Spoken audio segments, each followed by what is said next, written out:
इतिहास के सबसे बड़े रहस्य जिन्हें आज भी समझा नहीं जा सका है। नंबर 1, 9 जून 1912 को यूएसए के आयोवा में मर्डर हुआ, जिसे हिस्ट्री के सबसे टेरिफाइंग और अनसॉल्व्ड मर्डर केसेस में से एक माना जाता है। इस घटना में एक पूरी फैमिली और 2 मेहमान बच्चों को कुल्हाड़ी से मार दिया गया था। उस रात जोसिया मूर अपनी वाइफ सारा, उनके 4 बच्चे और 2 नेबर लड़कियों के साथ घर में सो रहे थे। सुबह जब नेबर्स ने देखा कि घर से कोई बाहर नहीं आया तो उन्होंने पुलिस बुलाई। पुलिस ने जब दरवाजा खोला तो अंदर का सीन देखकर सभी हैरान हो गए। पूरे घर के लोग बेड पर ही मरे हुए थे, उनके सर कुल्हाड़ी से पीटे गए थे। सबसे हैरान करने वाली बात ये थी कि सबके चेहरे बेड शीट्स से ढके हुए थे और घर के सब मिरर्स और विंडोज को कपड़ों से कवर किया गया था, जैसे किलर किसी चीज से बच रहा हो या कुछ छुपाना चाहता हो। इन्वेस्टिगेशन में कुछ सस्पेक्ट्स आए, लेकिन किसी पर भी सॉलिड एविडेंस नहीं मिला। आज तक ये मिस्ट्री अनसॉल्व्ड है। कोई नहीं जानता किसने और क्यों पूरी फैमिली का मर्डर किया। वो घर अब भी आयोवा में मौजूद है, जिसे लोग हॉन्टेड हाउस के रूप में जानते हैं। विजिटर्स और पैरानॉर्मल इन्वेस्टिगेटर्स कहते हैं कि अंदर अब भी बच्चों के फुटस्टेप्स, डोर्स के बंद होने की आवाज और कोल्ड स्पॉट्स महसूस होते हैं। नंबर 2, लाओस में एक बहुत ही मिस्टीरियस आर्कियोलॉजिकल साइट मिली है, जिसका टाइम पीरियड लगभग 500 बीसी से 500 एडी के बीच का बताया जाता है। ये जगह लिटरली एक मैदान है जहां हजारों के नंबर्स में बड़े बड़े स्टोन जार्स पड़े हुए हैं, जिनमें से कुछ इतने बड़े हैं कि उनका वेट लगभग 6 टन तक है। सबसे अजीब बात यह है कि इन जार्स का पर्पस आज तक किसी को एग्जैक्टली पता नहीं चल पाया है।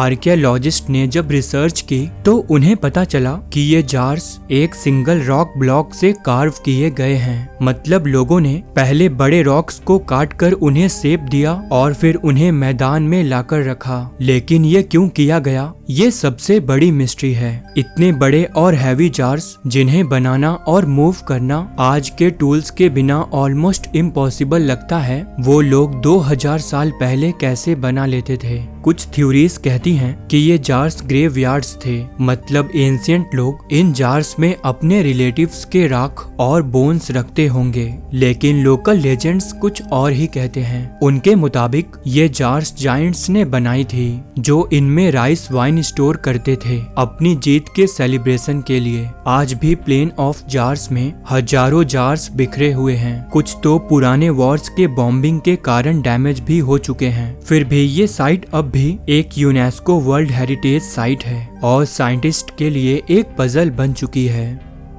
नंबर 3, 1976 में यूएसए के एक छोटे से टाउन सर्कलविल में लोगों को कुछ एनोनिमस लेटर्स मिलने लगे, जिनमें उनके पर्सनल सीक्रेट्स लिखे होते थे। पहला लेटर एक स्कूल बस ड्राइवर मैरी गिलिप्स को मिला। लेटर में लिखा था कि एक स्कूल टीचर के साथ उसका अफेयर चल रहा है और लिखने वाले ने उसे वार्न किया कि वो ये अफेयर बंद करे, वरना वो सबको बता देगा। लेकिन सबसे अजीब बात ये थी कि लेटर लिखने वाला मैरी के लाइफ का हर पर्सनल डिटेल्स जानता था, जैसे वो हर वक्त उस पर नजर रखे हो। कुछ ही दिनों में और लोगों को भी ऐसे लेटर्स मिलने लगे। सब में उनके सीक्रेट्स और थ्रेट्स लिखे होते थे। कुछ लेटर्स में लिखा होता वी आर वॉचिंग यू। फिर 1977 में मैरी की एक ट्रक क्रैश में मौत हो गई। पुलिस ने इसे एक्सीडेंट बताया, लेकिन लोग कहते हैं ये मर्डर था। इसके बाद भी लेटर्स आते रहे और पूरा टाउन एक साइकोलॉजिकल टेरर में आ गया। लेटर्स का सिलसिला 1970s से 1990s तक चलता रहा, लगभग 20 साल तक, और आज तक कोई नहीं जानता कि वो लेटर्स लिखने वाला कौन था, उसका मोटिव क्या था और उसे टाउन के लोगों के इतने पर्सनल सीक्रेट्स कैसे पता थे।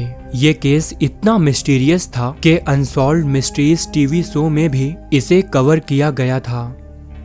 नंबर 4, फिलीपींस के क्विजोन सिटी में बाली ड्राइव नाम की एक रोड है, जो फिलीपींस की सबसे फेमस और डरावनी जगहों में से एक मानी जाती है। यहाँ के बारे में कई डार्क कहानियाँ हैं, लेकिन सबसे ज्यादा मशहूर एक व्हाइट लेडी घोस्ट की कहानी है, जिसे कई लोगों ने अपनी आंखों से देखने का दावा किया है। कहा जाता है कि 1950s से लोग यहाँ एक यंग वुमेन को व्हाइट ड्रेस में देखते आए हैं, जो अक्सर रात के टाइम रोड के बीच में खड़ी होती है या कभी कभी कार के पीछे वाली सीट पर अचानक दिख जाती है। ड्राइवर्स ने बताया कि वो उन्हें रास्ते में लिफ्ट मांगती हुई दिखती है, लेकिन जब वो रुकते हैं तो वहाँ कोई नहीं होता। लोकल लेजेंड्स के मुताबिक वो लड़की एक टाइम एक रेप और मर्डर विक्टिम थी, जिसे इसी एरिया में मारकर छोड़ दिया गया था। तभी से उसकी स्पिरिट को वहाँ देखने का दावा किया जाता है। बाली ड्राइव का नाम भी उसी की वजह से हॉन्टेड रोड के रूप में मशहूर हो गया है। पुलिस और लोकल्स कहते हैं कि कई एक्सीडेंट्स भी हुए हैं जहां ड्राइवर्स ने एक सफेद कपड़े वाली औरत देखकर ब्रेक लगाया और कार कंट्रोल से बाहर होकर एक्सीडेंट हो गई। आज भी लोग बाली ड्राइव से गुजरते वक्त हेडलाइट ऑफ नहीं करते और कुछ लोग तो रात के टाइम उस रास्ते से जाना ही अवॉइड कर देते हैं।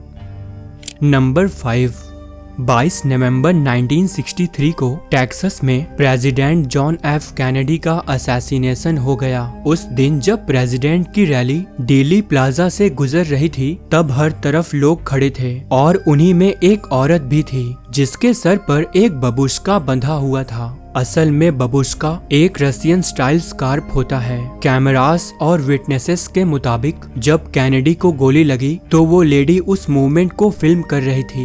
हैरान करने वाली बात ये थी कि जब लोग भाग रहे थे तब वो लेडी बिल्कुल शांत खड़ी रही, अपने कैमरा को उस डायरेक्शन में पॉइंट किए हुए। लेकिन जब पुलिस और FBI ने इन्वेस्टिगेशन के लिए उन सब लोगों को ढूंढा जिन्होंने फुटेज ली थी, तो वो बबूश्का लेडी कभी मिल ही नहीं पाई। अथॉरिटीज ने उसकी पहचान जानने के लिए न्यूज़पेपर और टीवी में अपील तक की, लेकिन कोई रिजल्ट नहीं मिला। आज तक कोई नहीं जानता कि वो कौन थी, उसके पास क्या फुटेज थी और वो इतनी शांत क्यों थी जब सब लोग घबराकर भाग रहे थे। कुछ लोग मानते हैं कि उसके पास प्रेसिडेंट के असैसिनेशन का सबसे क्रूशियल एंगल कैप्चर हुआ था, जो शायद सारी कॉन्स्पिरेसी थ्योरीज को क्लियर कर सकता था। लेकिन वो फिल्म कभी सामने नहीं आई और उसके साथ ही बबूश्का लेडी एक अनसॉल्व्ड मिस्ट्री बन गई। नंबर 6, इटली में 12th सेंचुरी की एक तलवार लिटरली एक पत्थर में घुसी हुई मिली, जैसे कोई रियल लाइफ एक्सकैलिबर लेजेंड हो। इस तलवार का रिलेशन एक इटालियन नाइट गलगैनो गाइडोटी से था। कहानी के मुताबिक गलगैनो एक एरोगेंट और वायलेंट यंग मैन था, लेकिन एक दिन उसे एक डिवाइन विजन आया जिसमें उसने सुना कि उसे अपनी तलवार छोड़कर संत जीवन जीना चाहिए। ये सुनकर उसने अपनी तलवार एक चट्टान में घुसा दी और वो पत्थर में फ्यूज हो गई, जैसे मेल्टेड होकर अंदर घुस गई हो। हैरान करने वाली बात यह है कि ये तलवार आज भी मोंटे सियापी चैपल में मौजूद है। जब साइंटिस्ट ने इस पर स्टडी की तो पता चला कि ये कोई मॉडर्न फेक नहीं है। मेटालॉजिकल टेस्ट से कंफर्म हुआ कि ये तलवार 12th सेंचुरी की ही है, बिल्कुल उसी टाइम की जब गैल्गानो का अस्तित्व था। चैपल के नीचे एक सर्कुलर टॉम भी है जहां गैल्गानो को सेंट डिक्लेयर करने के बाद उसकी बॉडी दफनाई गई थी। वहां के आसपास कुछ ममीफाइड ह्यूमन हैंड्स भी मिले हैं, जिन्हें लोकल लेजेंड्स के हिसाब से उन लोगों का बताया गया है जो तलवार निकालने की कोशिश करते हुए डिवाइन पनिशमेंट का शिकार हुए। आज भी वो तलवार स्टोन के अंदर आधी दबी हुई है। नंबर 7, इंडोनेशिया के फ्लोरेस आइलैंड पर लोकेटेड एक बहुत ही अजीब और मेस्मराइजिंग झील है। ये लेक इसलिए फेमस है क्योंकि ये 3 अलग अलग कलर वाली झीलों से मिलकर बनी है और सबसे हैरान करने वाली बात यह है कि इनका कलर टाइम के साथ चेंज होता रहता है। ये 3 क्रेटर लेक्स एक्चुअली एक वॉल्केनो के टॉप पर बनी हुई हैं, जिसे माउंट कलीम्यूटो कहा जाता है। इनका कलर कभी ब्लू, कभी ग्रीन, कभी रेड और कभी ब्लैक तक हो जाता है, बिना किसी फिक्स पैटर्न के। साइंटिस्ट कहते हैं कि ये कलर चेंज वॉल्केनिक गैस और केमिकल रिएक्शन के वजह से होते हैं, जैसे आयरन और सल्फर के मिनरल्स पानी में मिक्स होकर अलग कलर्स बनाते हैं। लेकिन लोकल लोगों के हिसाब से इसके पीछे स्पिरिचुअल और मिस्टिकल रीजन है। फ्लोरेस के लोग मानते हैं कि ये 3 लेक्स मृत आत्माओं का घर है। आज कलीम्यूटो एक फेमस टूरिस्ट स्पॉट है, लेकिन उसका का मिस्टिकल चार्म अब भी बना हुआ है। दोस्तों, इनमें से कौन सी घटना आपको सबसे ज्यादा शॉकिंग लगी, कमेंट में मेंशन जरूर करें। साथ ही वीडियो को लाइक और शेयर करना ना भूलें। मिलते हैं नेक्स्ट वीडियो में। धन्यवाद।